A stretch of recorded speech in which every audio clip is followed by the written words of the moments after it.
waaw monsieur le ministre gis nañ fan yi yaa ngi doon dox tànku jàmm artistes yi ngir rek xool naka la ñu mën a wéyee seen i activité demoon nga sax yóbbu leen ca ministère de l'intérieur ñu daje fa ak ministre de la santé ak ministre de la culture tey amoon nañ yéene am doxu ñaxtu préfet bi tere ko am nga déclaration boo bëgg a def.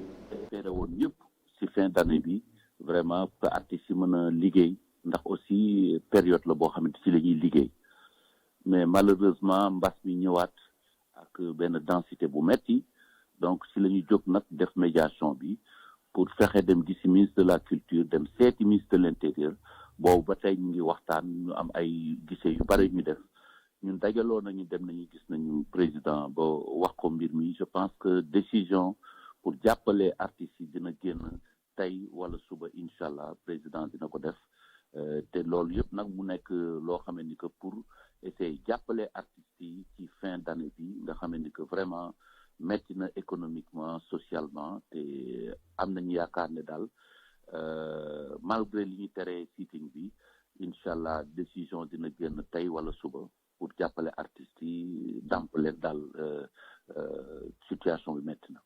looy wax ñu ne dañuy braver interdiction préfet bi tey.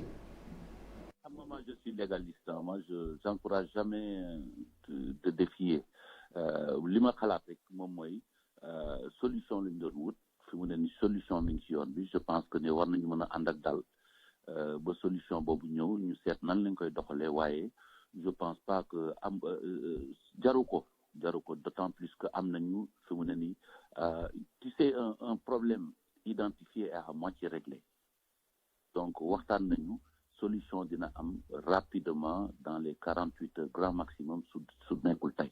n'encourage pas ñuy def sitting.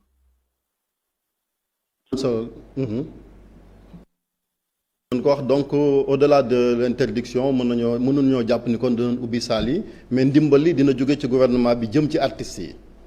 waaw je pense que situation saal yeeg yooyu ñun du situation boo xam ne ministère de l'intérieur kese moo ko yore wala ministère de la culture dafa am grande responsabilité les scientifiques mooy ministère de la santé tant que joxewuñ seen yenn ok yi du mën a possible donc loolu je pense avec la situation que nous vivons aujourd'hui xaw na jafe maintenant dafa amoon boobu yoon ak beneen yoon boo xam ne dañuy jéem a dàmp artistes yi nga xam ne dañuy impacté ci fin d'année bi je pense que beneen yoon bi mooy dàmpaay bi ci la ñu nekk te incha allah am nañ ci ay lu leer entre man ministre de l'intérieur ministre de la culture ak président de la république incha allah dañu dégg ne que dinañu def benn effort pour jàppale encore artistes yi. Un mot en français, monsieur le ministre, si vous le permettez, parce que c'est important ce que vous venez de dire. Je rappelais que vous étiez médiateur dans cette affaire entre les artistes qui envisageaient quand même de reprendre les activités. Il y a eu plusieurs rencontres entre le ministre de l'Intérieur, vous-même, et le ministre de la Culture. Vous annoncez une bonne nouvelle en direction de ces artistes venant du gouvernement. Oui, l'État va décider d'appuyer les artistes. Dans les 48 heures, je pense que si c'est pas aujourd'hui, ça va être demain au plus tard. Et je crois que aujourd'hui la situation est difficile pour les artistes.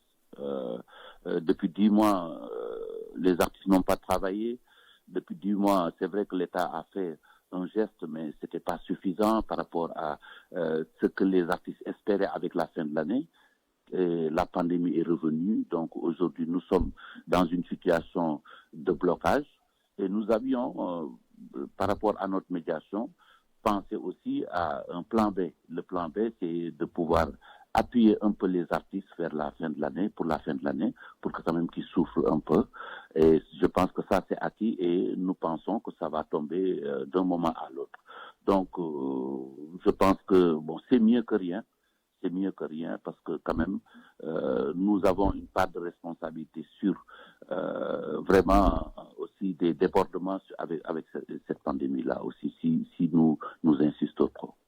Que dire maintenant à ces personnes-là qui avaient quand même décidé de manifester contre la volonté des autorités puisque le préfet de Dakar a interdit cette manifestation? Oui, mais je pense qu'un problème déjà identifié et à moitié réglé. Aujourd'hui, nous avons identifié le problème. Il y a des décisions qui vont tomber. Je pense que tout ce que les artistes ne sont jamais violents. Ils n'ont jamais été violents. Ils n'ont jamais été bradés, venir dans des interdictions et insister. Mais aujourd'hui, on a une solution et cette solution-là devrait satisfaire tout le monde. Je demande à mes amis, artistes et tout, de considérer qu'il y a une solution qui est déjà trouvée et qui va être annoncée d'un moment à l'autre. Merci beaucoup, monsieur le ministre Youssou Ndour. Merci. ñu koy sant di ko gërëm kon monsieur le ministre conseil Youssou Ndour ngeen dégg ko noonu muy xibaar bu am solo bu mu wax di ndimbal loo xamante ni kon gouvernement bi dina ko jagleel yooyu artistes yi jafe-jafe yi ñuy dund fan yi gën gaa yàgg kon tey wala ëllëg la wax muy kon information du jour jëm rek ci jafe-jafe bi nga xamante ni ñu ngi ko doon nemmeeku artistes yi sax ne woon nan dañuy manifester mu sàkk ci ñoom kon ñu daal di rek légaliste laataa ñuy tàggoo